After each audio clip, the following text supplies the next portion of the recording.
Ay, bu жерде жалғыз болып жатыр екен ғой.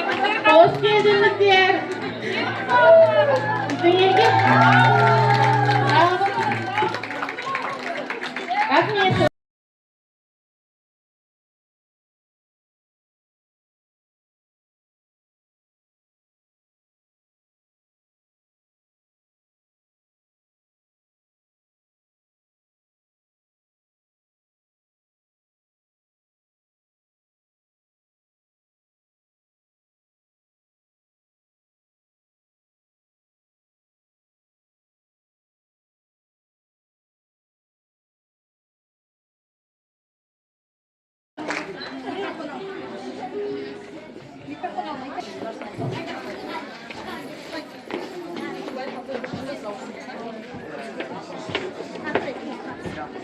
Ауырып болып жатыр екен ғой.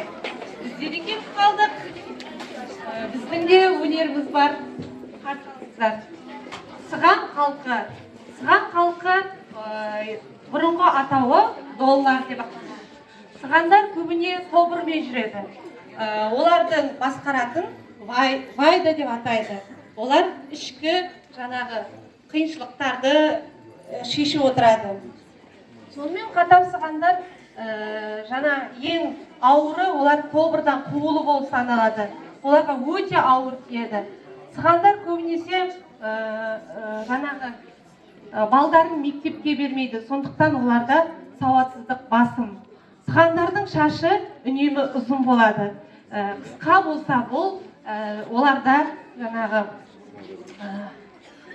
әдепсіздік болып саналады. Сығандардың құлағынан бір сырға көрсеңіз, оларда отбасында жаңағы жалғыз деген білдіреді, жалғыз болып саналады үй отбасында. Сонымен қатар сығандардың мерекелік асы, жаңа біз дайындап келген бірінші асымыз бұл қамырдағы тауықтың аяғы.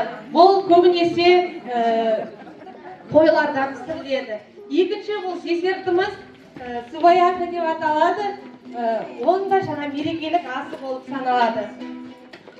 Қарсы алыңыздар.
қайырлы халықсыздар.